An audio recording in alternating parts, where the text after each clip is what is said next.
And did anybody say, that I think it kind of makes me uncomfortable. Lady Gaga, she's a whore. They say, we have no problem with it being called a Christmas concert. It's just the fact that the material should be secular. Frosty the Snowman, Santa Claus, Rudolph the Red-Nosed Reindeer, these are things that offend no one. Are you kidding? They offend me. Absolutely ridiculous. A guy goes in, kills 20 kids. There are 20 coffins with little children in it. And these people are so self-absorbed and so arrogant and so childish that they think that singing "O Little Town of Bethlehem" threatens children and bullies them in school.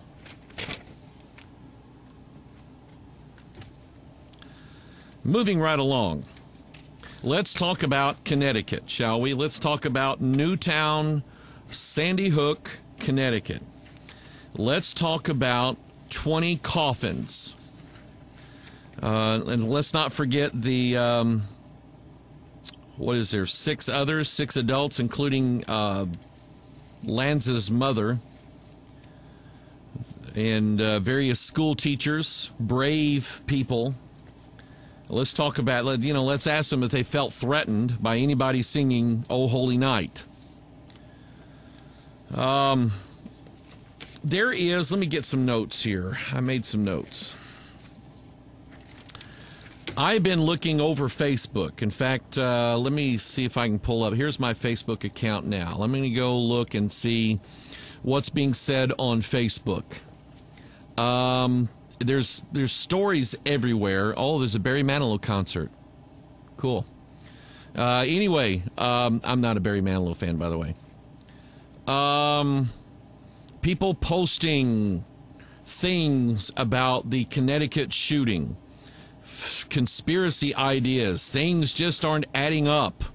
Things look weird. It looks like there was 3 gunmen. No, there was the Israeli Mossad was in on this. That's some of the other stuff. Now here's one I see. It's a YouTube video. Adam Lanza did not exist for the last 3 years. No record. He was non-existent. So basically it's to put forth the idea that there is no such person as Adam Lanza, and it was a government hit squad that went in. What else is out there? There's all kinds of stuff. I have the Batman anomaly, the Batman movie, Dark Knight Rising, which premiered the night that in Aurora, Colorado, a guy went into the theater and started shooting, and the guy that looks like a Muppet, and he does. You look at his red hair sticking up, he looks like a Muppet. And someone pointed out that they heard the word Aurora in the Batman movie, and you could see on the map the word Sandy Hook. And everybody's saying, see, you should go watch this movie. And somebody then is looking at the map, because it apparently has like hit zones on it or something like that. I haven't seen the movie. And they're looking at the map, and they're trying to figure out, they're looking at this map, and I'm not exaggerating, this is what people are saying. They're looking at the map, and they're trying to figure out where the next event is going to happen, because they're pretty sure that it's on this map. And I'm not saying, because you know the things that I have put out, the Babel conspiracy and so on, there are things in movies that to me it's undoubtedly there are themes and elements that are in movies, more subtle if you don't know what you're looking for. The things that I point to seem to be of the sort of the mystery religion in mind, symbolic things. I don't know that I've actually seen a map of where some bad thing was going to happen. I don't know that. I'm not saying there's not. I'm just saying I don't know that. And let me say this, in case you have sent me something like this. Again, We are all about free speech and the free expression of ideas, and let's put everything on the table and let's look at it. I am all for that. So I'm not ridiculing anybody. I don't want to belittle anybody. I know that sometimes when I'm doing the live broadcast, I come across sometimes as condescending or trying to put people down or whatever. And I'm going to work on that. I really am. I don't mean to be that way. I really don't mean to be that way. If you were standing here in front of me, I wouldn't be that way. But I'm in this tiny little room, and I think I'm all by myself, and I'm just talking to the foam walls here, and so, you know, you kind of understand how it goes. So I am going to try to work on that and try not to be condescending even to people that are just trying to be ridiculous. They're trying to get at me or trying to get me stirred up over something. And so I'm not ridiculing anybody for posting the Batman map. I'm not ridiculing anybody for that. I'm not ridiculing anybody for, there's been videos that have looked at, I watched one this morning, the medical examiner that came out and he did an interview in front of the press. Now, this guy is kind of goofy, all right? I mean, he is the Connecticut State Medical Examiner. This is not some butcher that they pulled in with a bloody apron off the street and said, hey, come here and fill out these reports for us. Okay? I mean, this is the Connecticut State Medical Examiner. I don't know how he got his job, but that's who he is. The Connecticut State Medical Examiner is not camera ready. He is not.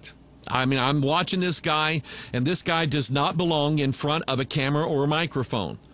And you got to understand, people who work with dead bodies are a different kind of people. It is a necessary job, but they are a different kind of people. I don't do that. I've helped my brother-in-law pick up bodies before. Most of it I've handled. Sometimes I'm just going, oh, that's bad. Oh, my goodness. But he's cut out for it. This guy has a personality that is sort of unusual, and it's kind of quirky. I get that. And there have been bloggers and Facebook posters that have watched this guy, and they're making extrapolations based upon a judgment of this guy's character and his persona in front of a camera.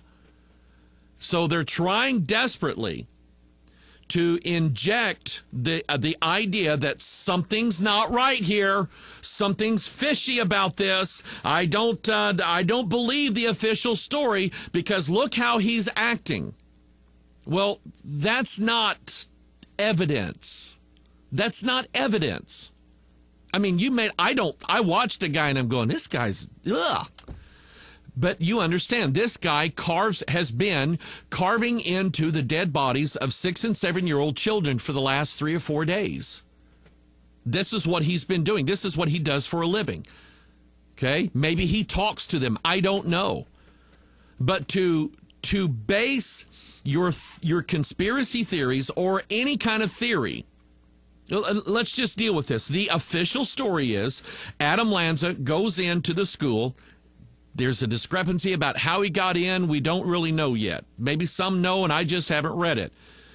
But there are 20 dead children and 6 dead adults.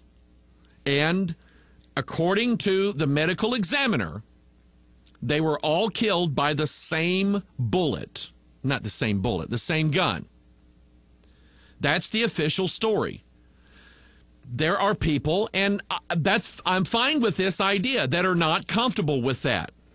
Fine. Let's question it. Let's examine the evidence. Let's look to see if there is a trail leading somewhere else that maybe somebody else did this. I don't mind doing that. I think it's good that the government and representatives of the government have an overseer, which is the people, and the freedom of speech that we have in this country that looks at that and says, you know what, I'm not satisfied with this, okay? But then it gets out of control. then people look at the medical examiner tape and they say, there's something not right about that. I think it was a team of people that went in and shot all those kids. But you can't base it on that. There is, we talked about the Batman anomaly, all of the different things that are feeding into that. The guy that they captured in the woods, was he part of it? I don't know. Let's ask the question. But I don't think we should automatically just jump and say there was somebody else in the woods. But let's examine it. Let's look at it. Now, there is one aspect of it that I was going to chase down. And that is, you've probably heard of this, the Libor scandal. And there is a video online, and I'm going to give you a piece of this video. At the beginning of it, it explains what Libor is and what the scandal is. It has to do with interest rates between banks and manipulation of those interest rates. All right, that's what that is all about. And there's a testimony before Congress going on concerning this, about manipulating interest rates between banks, because some guys, if they can manipulate it, they can make a ton of money, and it's illegal.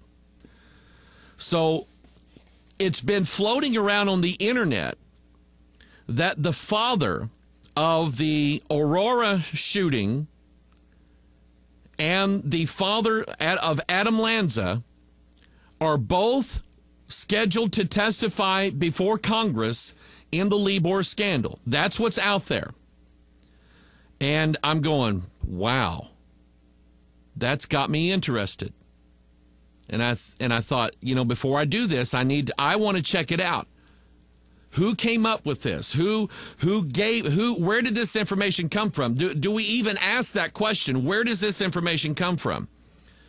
And so a guy examined it. I have never seen this guy before. What is his name? His name is, and you can look this up and find out, you can look more into it. His name is Ben Swan. And here's the article says, Ben Swan takes a look at reports in alternative media that the fathers of Adam Lanza, the alleged Sandy Hook shooter, and James Holmes, the alleged Colorado theater shooter, were both supposedly to testify in the Libor scandal. And so here is the conclusion now of Ben Swan. He said, I looked into it. I checked records. I did a little investigating. Here's what he came up with. Take a listen. Is that as alternative media has gotten very excited about these two men, again claiming there is a direct correlation between Dr. Robert Holmes, the father of the Colorado shooter, and Peter Lanza, the father of the Connecticut shooter. There just isn't any evidence of that. So here are the facts. In the case of Dr. Robert Holmes, fact, there is no evidence that Dr. Holmes was on any witness list to testify before the Senate about Libor. There is no evidence that I have found so far that Dr. Holmes created an algorithm that broke open the Libor scandal. However, there is evidence that Dr. Holmes has created a number of algorithms over the years and is in the business of creating those algorithms for the sake of finding bank and credit fraud. As for Peter Lanza, there is also in his case no evidence that I have found that he was on any witness list to testify about Libor. However, and here's where it gets interesting, October 18th of this year, 3 men from GE Capital, yes, the unit of GE overseen by Peter Lanza, were sentenced to prison time for a bid rigging scheme. According to CNN Money, the 3 men sentenced worked for General Electric's GE Capital unit, where prosecutors say they colluded with counterparts at other firms to rip off bond issuers. 2 men, Dominic Carrillo and Peter Grimm, received 3 years in prison, while the third, Stephen Goldberg, got 4 years. The men are the first to be sentenced as part of the government's ongoing investigation of bid rigging in auctions for the investment of municipal bond proceeds by some of Wall Street's biggest firms. So, there is no evidence that Peter Lanza was going to testify about Libor, but it does appear that Peter Lanza's GE Capital division, over which he was vice president, again according to ABC News, was involved in a bid rigging scheme that used Libor rates to manipulate the bond market. That is the story as we know it so far. Is there more? Maybe.